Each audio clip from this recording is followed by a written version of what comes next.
Hello and welcome to my show. मैं हूं doctor Amjad यूब Mirza. आप देख रहे हैं बलूचिस्तान न्यूज़ एक्सक्लूसिव। नाजरीन, 8 जुलाई को हमला किया पाकिस्तानी आर्मी के काफ़िले पर बलोच लिबरेशन फ्रंट यानी BLF ने। इस हमले में कई पाकिस्तानी फ़ौजी ज़ख्मी हुए हैं जबकि 8 पाकिस्तानी फ़ौजी हलाक हुए हैं।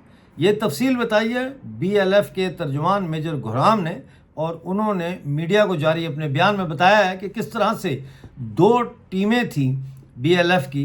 पहली टीम ने हमला किया और कई पाकिस्तानी फ़ौजियों को ज़ख्मी किया। उनकी हेल्प के लिए, मदद के लिए जब दूसरी फ़ौजी टीम आई तो जो BLF की दूसरी टीम घात लगा के बैठी थी, उन्होंने उनके ऊपर हमला किया जिसमें 8 पाकिस्तानी फ़ौजी हलाक हुए। तफसीलात जो हमारे तक आई हैं वो वैसे ही आप तक पहुंचा दी गई हैं। ग्राउंड पे इस वक्त जो सूरत हाल है वो ये है कि बलूचिस्तान में इंटरनेट बंद है। कल की खबर हमें आज शाम को या रात को मिल रही है। इसी तरह खैबर पख्तूनख्वा में भी वज़ीरिस्तान में कर्फ्यू है और वहाँ पे भी इंटरनेट बिल्कुल बंद है।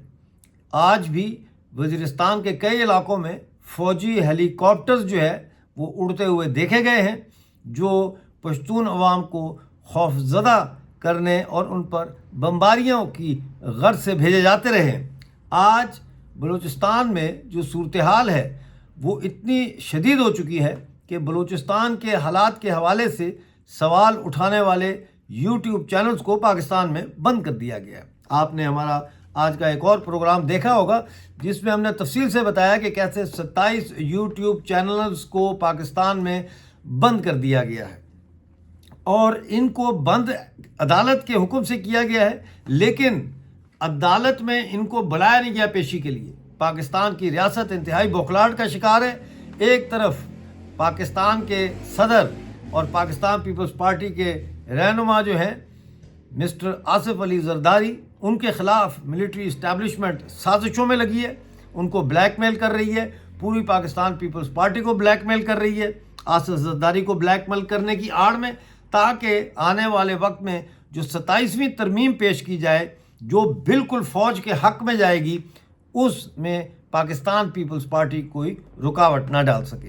वैसे तो 11 दिन पहले जो अदालत का फ़ैसला आया है जिसमें रिज़र्व सीट्स जो मखसूस नशिस्तें होती हैं, अक़लियतों की भी उसमें शामिल होती हैं, वो अब सुन्नी इत्तेहाद काउंसिल के नहीं दी जाएंगी और वो 77 नशिस्तें जो है उनकी अब बंदरबांट होगी फ़ौज की मर्ज़ी के मुताबिक, मुस्लिम लीग नून में, पाकिस्तान पीपल्स पार्टी में और जमीयत उलमा इस्लाम में। इस तरह से ये जो इत्तेहादी गठबंधन है, ये जो इत्तेहादी हुकूमत है, शहबाज शरीफ जिसके वज़ीर-ए-आज़म हैं, इनको अब 2/3 अक्सरियत जो है वो लगता है कि मिल जाएगी, जिसके बाद 27वीं तरमीम को पास कराने में इन्हें कोई मुश्किल दरपेश नहीं होगी। लिहाजा उन्होंने जो आसिफ जरदारी के ख़िलाफ़ कैंपेन शुरू की है वो उनको डराने के लिए, उन पर प्रेशर डालने के लिए की है कि बंदे के पुत्र बन जाओ। अगर तुमने 27वीं तरमीम की रास्ते में कोई रोड़ा अटकाने की कोशिश की तो फिर तुम्हारा बोरिया बिस्तरा जो है हम लपेट देंगे यहाँ से और तुम्हें यहाँ से हटा देंगे। कुछ मुबस्सिरीन का ये भी ख्याल है कि शायद आसिम मुनीर जो है वो पाकिस्तान के सदर बन जाएं और सौदेबाजी में बिलावल भुट्टो जरदारी को पाकिस्तान का वज़ीर-ए-आज़म बनाया जाए।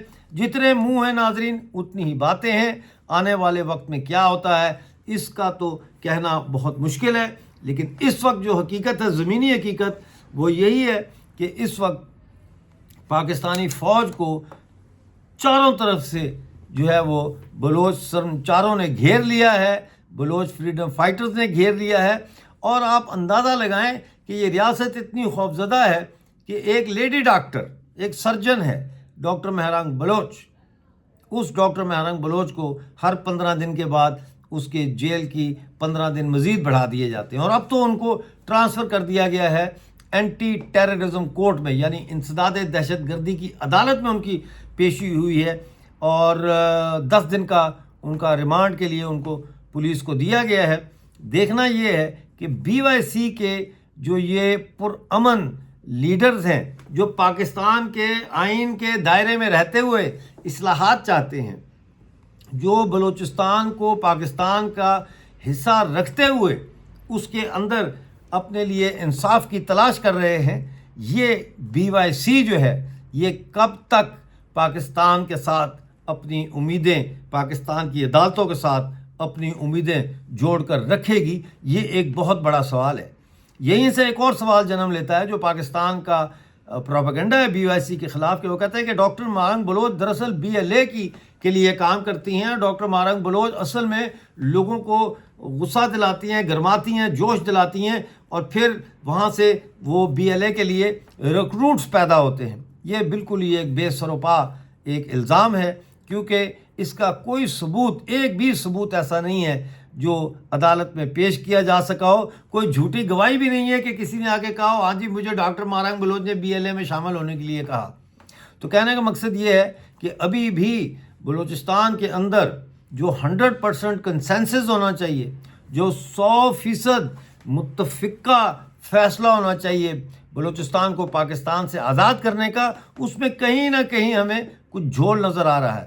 اگر وہ جھول نہ ہو تو پھر بلوچستان میں ہم ایک پہیہ جام ہڑتال دیکھیں گے، ایک انڈیفینٹ جو ہے وہ پہیہ جام، جنرل اسٹرائک، وہ ہم دیکھیں گے، یعنی کہ غیر معینہ مدت کے لیے جو اسٹرائک یا ہڑتال کی جاتی ہے، جس میں سارا کچھ بند ہو جاتا ہے، ٹرانسپورٹ بند، سرکاری دفتر بند، اسکول کالج بند، مطلب ہے ہر چیز کی ہڑتال ہو جاتی ہے، اور اس وقت تک وہ ہڑتال جاری رہتی ہے جب تک کہ دشمن یا قابض جو ہے وہ گھٹنے نہیں ٹیک دیتا، وہ بھاگنے پر مجبور نہیں ہو جاتا۔ وہ فائنل جو لمحہ ہے پورے بلوچستان میں جنرل اسٹرائک کا، وہ ہمیں ابھی کہیں نظر نہیں آ رہا۔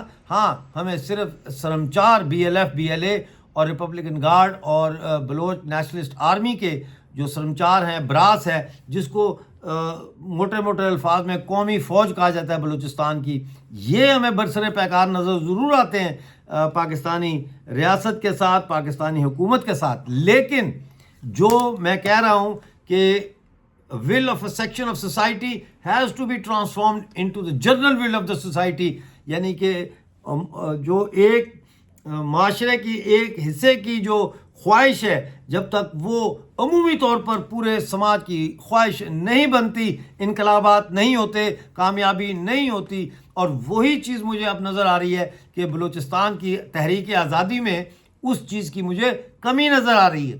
خواہش سب کی ہے کہ بلوچستان ایک آزاد ریاست بنے، لیکن اس کے لیے جو عملی راستہ ہے اس پر مجھے لگتا ہے کہ لوگ پوری طرح سے، پوری سپیڈ سے یا ایک ہی رفتار سے آگے نہیں بڑھ رہے۔ بہت سی تنظیمیں اس وقت کام کر رہی ہیں جو سیبوٹاج کرنے کے لیے بلوچستان کی تحریک آزادی کو، جن کا کام ہی یہ ہے کہ لوگوں کے اندر یہ خوش فہمی رکھو کہ ہاں اگر اگلے الیکشن میں اچھے نمائندے چن لیے تو وہ جو ہے بلوچستان کا مسئلہ حل کر دیں گے، اور بلوچستان کا مسئلہ جو ہے یہ جبری لاپتہ افراد اور یہ انسانی حقوق کا مسئلہ ہے، یہ ظلم کا مسئلہ ہے۔ یہ ظلم اور انسانی حقوق کا مسئلہ نہیں ہے، یہ غلامی کا مسئلہ ہے، یہ قبضے کا مسئلہ ہے۔ بلوچستان کے اوپر پاکستان کا قبضہ ہے، اور یہ لاپتہ افراد کا مسئلہ، یہ ماورائے عدالت قتل کا مسئلہ، یہ مسخ شدہ لاشوں کا مسئلہ، یہ بہو بیٹیوں اور بہنوں کو جیلوں میں ڈالنے کا مسئلہ، یہ جاری رہے گا جب تک بلوچستان پر پاکستان کا قبضہ ہے۔